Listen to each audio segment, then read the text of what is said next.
मैं कह रहा हूं अगर मैच्योर माइंडसेट आपका नहीं है तो ये रील आप मत देखना, क्योंकि इसमें जो प्रमाण आपको दिखाया गया है वो थोड़ा सा आपको चकित करेगा।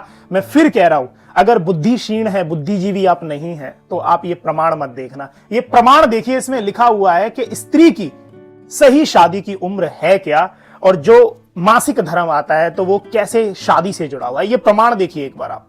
मैं फिर कह रहा हूं, अगर आप एक बुद्धिजीवी शख्स नहीं है, अगर आप एक मैच्योर माइंडसेट के व्यक्ति नहीं है, तो आपको ये चीज यहां पर समझ में आने वाली नहीं है। आप मुझे गलत दृष्टि से समझेंगे, इसलिए समझें मैच्योर होकर जरा क्या लिखा हुआ है कि इसी स्वाभाविक वासना को केंद्रीभूत करने के लिए लिखा हुआ है कि रजस्वा होने से पूर्व विवाह का विधान किया गया है। स्वामी के आश्रय से स्त्री की काम वासना इधर उधर फैलकर दूषित नहीं हो पाती, पर विवाह न होने की हालत में वही वासना अवसर पाकर व्यभिचार के रूप में परिणत हो जाती है। एक और चीज यहां पे पढ़ें, रजस्वला होने पर स्त्री को पुरुष प्राप्ति की जो इच्छा होती है वह उसे बलात्कार से पुरुष दर्शन करवाती है।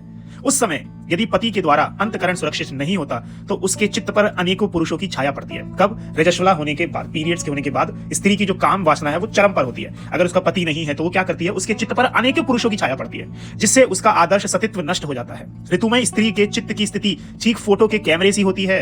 ऋतु स्नान करने पे जिस पुरुष को मन में देखती है उसी की मूर्ति चित्त पर आ जाती है। इसलिए कहा गया है कि ऋतु काल से पहले ही विवाह हो जाना अत्यंत आवश्यक है। आदर्श सती वही है जो अपने पति के अलावा किसी पुरुष को नहीं देखती, और देखती भी है तो पिता, भ्राता, पुत्र के रूप में देखती है। ऐसा देखने वाली भी मध्यम श्रेणी की पतिव्रता मानी गई है। यह तभी संभव है जब ऋतु काल से पूर्व विवाह हो चुका हो और वह ऋतु काल में पति के संरक्षण में रहे। इसीलिए हमें ईश्वर चाहिए, ईश्वर की कृपा जरूरी है, क्योंकि जब ईश्वर में मन लगेगा, ईश्वर में ध्यान लगेगा, ईश्वर में दिल लगेगा, तो हम इन चीजों में नहीं पड़ेंगे।